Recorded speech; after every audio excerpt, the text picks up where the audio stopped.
Airlines usually have an initial flight schedule, a few revisions, and the final schedule to establish all before any flights ever take off.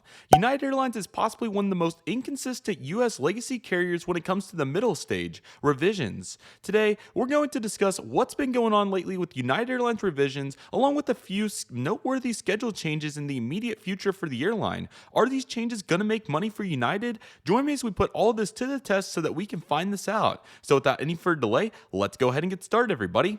Alright, everybody, welcome to a really in-depth analysis today. So this isn't particularly a topic that most people would ever talk about, in the aviation landscape, but I do think it's important to recognize it's at least a field that I'm very passionate about, and that's the initial flight schedules, the revisions, and the final schedule established for airlines around the world, really. So I've been really interested by what United's been doing. Usually Delta and American are a little bit more subtle and, very fluid when it comes to when they make their revisions and get their schedules out. I'll kind of explain that throughout the video, but United Airlines has been very fascinating in this landscape, and I do think it's important to establish this, but there's also some really substantial changes that's kind of a final justification for this video coming from March of 2025 for the airline, and I do think it's important to recognize what's going on here, as there's been some significant changes for a variety of small hub airports across the United States, and I'm really eager to dive into this today. So without any further delay, let's just go ahead and get started. So I'm going to give a brief overview of what the initial flight schedule, revisions, and the final schedule looks like. We can definitely make a more in-depth video on this, so if you're interested, feel free to let me know, but for the sake of this video, let's just go over it briefly. So what an airline will do is about a year out for these legacy carriers. So as of right now, it's November of 2024 when I'm making this. You could book all the way out to October of 2025 on any of the legacy carriers. What they have is an initial flight schedule, and what this is what the airline plans, or at least, thinks of when they think of a route to operate. So for example, it's going to be whatever, Tulsa to Dallas is going to be 8 times a day on whatever aircraft. For United, it's going to be Chicago to San Francisco is going to be 10 times a day on these 10 aircraft, so on and so forth at these times. That's the initial schedule, and that stays that way for a while. Then usually somewhere between 4 and 6 months out, airlines usually have their initial revisions. And what this is to cater to the demand at that time, and also what their fleet offers at that time to be able to utilize. So you might see Tulsa to Dallas, depending on the time of the year, go from 8 daily flights to 10 daily flights, or 8 daily flights to 6 daily flights, and so on and so forth. For United, you might see a Chicago to San Francisco flight gain a wide-body aircraft on one of the frequencies, or also lose a wide-body aircraft on one of the frequencies. Once again, it's just very indicative of what's available at that time for the airline to utilize from their resources and just how it happens.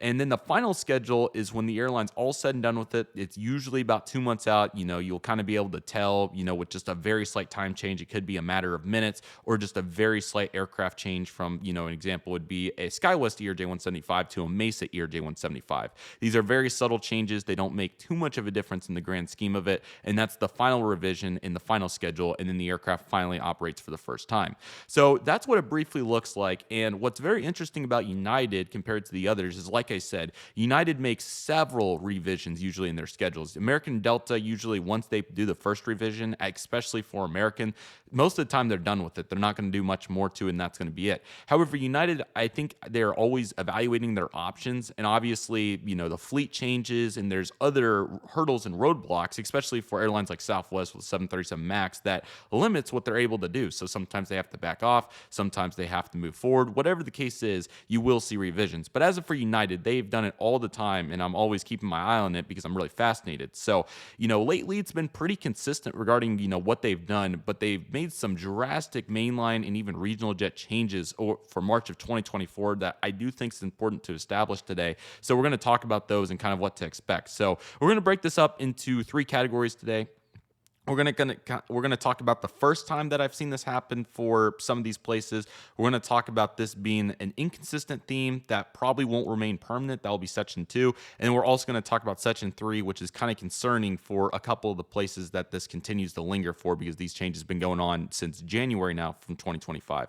And also keep in mind, don't feel bad if you're not able to fully comprehend all of what I'm talking about today. We're gonna dive into some pretty in-depth, very particular details of this. So if you can't quite comprehend it all, just bear with me through this. I'll try to make it as straightforward as I can, but we are going to get pretty complicated regarding the equipment types and some of the times of these flights as well. But it is important to establish because some of this United Airlines hasn't done in a very long time, if not ever. So let's go ahead and talk about it. So first and foremost, For March of 2025, a revision came out just the other day, and it was definitely very interesting to see what United Airlines is doing. So let's go ahead and talk about it. So first and foremost, I want to talk about two particular routes, and there might be a few others, so if anybody knows, comment below. But I'm going to talk about a couple of particular routes that are absent from the schedule that have been operated in the past that are good segments for United that for whatever reason they're not being operated in January, February, or March of 2025.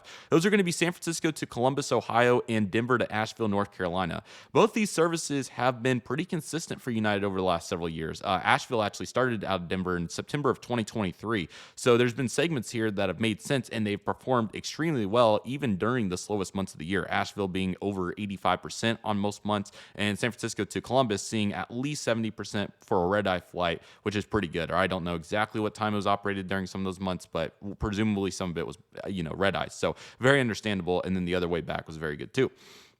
They vanished. They're gone. United Airlines planned to bring these back in March of 2025. I'm not sure if they did plan for January or February or not. I didn't pay that much attention because I just did my massive research project on this. But as of March, they were intending to bring these back, and they're just gone. They don't exist on the March schedule anymore. They vanished. So I don't know exactly what's going on here with these flights. It's kind of interesting because, again, these are really high profitable flights for United. And, when you get that load factor on there, you can certainly make big time money on these flights. So my question is where are these flights going and why they're not present? So it's certainly interesting. And, to sell tickets until 4 months out and then decide that you're pulling it is just really interesting to me. So not exactly sure if it's lack of resources here or what it is. We'll get more to the why of this in a moment, but establishing this first component here of a couple of routes, and there might be a few more out there as well. I'm not sure. There's also a couple of unique segments, like for example, Houston, George Bush, the Reno, that was supposed to be in March, A319 on Saturdays and Sundays, and now it's just a 175 on Saturdays.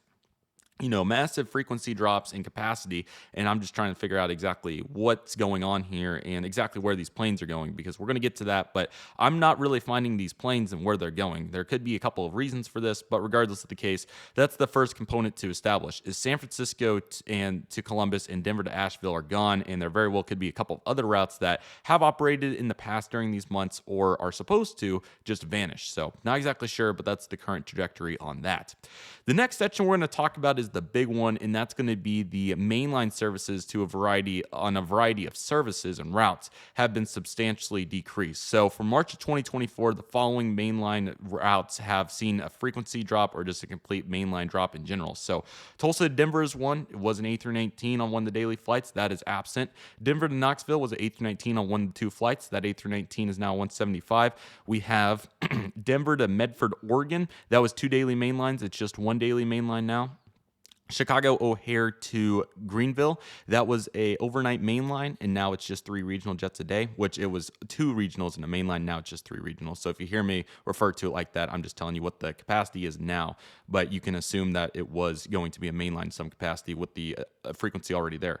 Houston, George Bush to Des Moines had a mainline on it. That's now absent. San Francisco to Medford, Oregon also had 2 daily mainlines. Now it's just 1. San Francisco to Albuquerque had a regional jet and a mainline. Now it's 2 regional jets. And Des Moines to O'Hare had 3 mainline aircraft. Now it's just 2. I don't know exactly what's going on. There might be a couple of other examples out there, but from my research, that was the big ones that I was able to find.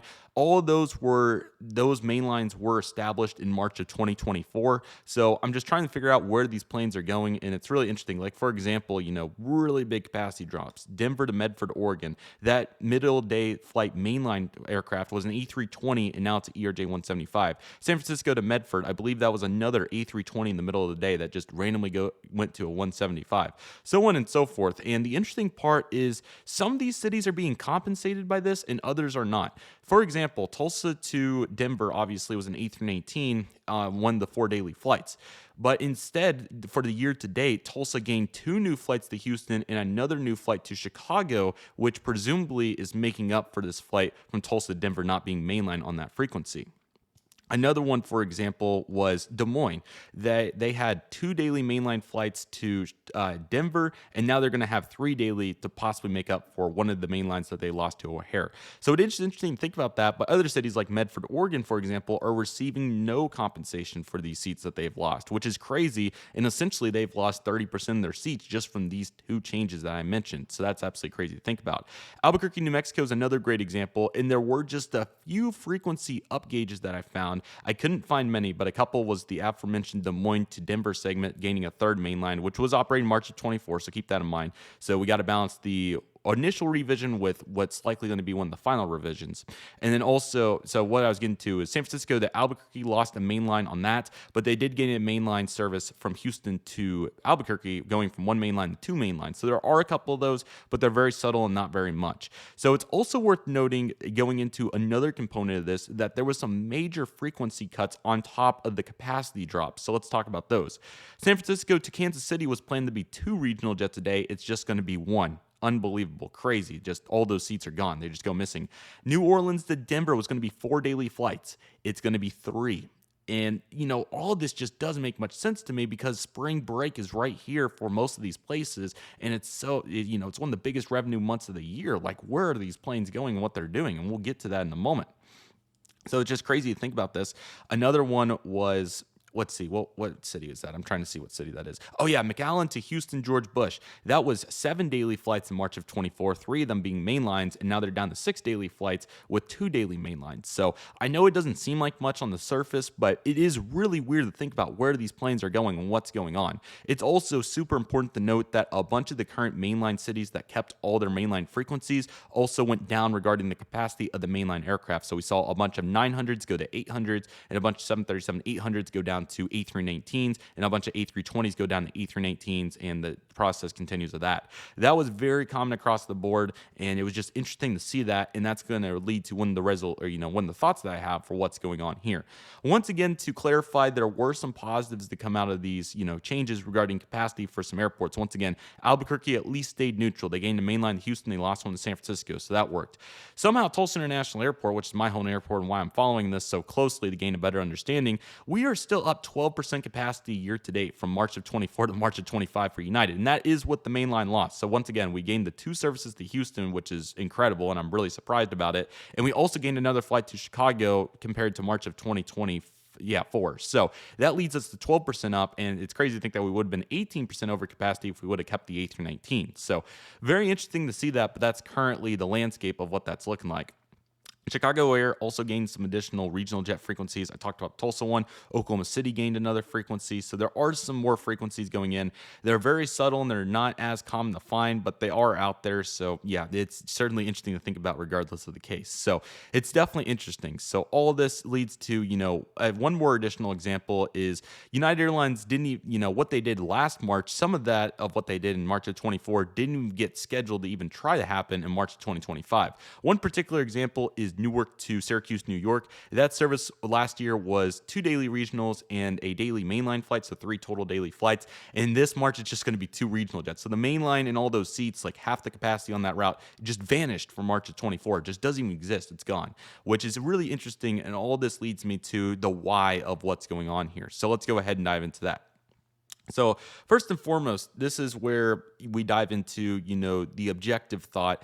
Let's start with the thought of, where these planes are going. Because once again, I can't find these planes very well. I mentioned 2 examples where I found some capacity up gauges from regional jets to the mainline, and that was it. So where are these mainline planes going? And let's go ahead and establish that, and then I'll talk about, the financial part of this and why that may go into it. So my first thought is that United possibly could be retiring A319s accelerated out of nowhere. This could be a thought because, I didn't see as many A320s as what were scheduled. So possibly that is one of the contributing factors. And as such, they had to bring up some regional jets.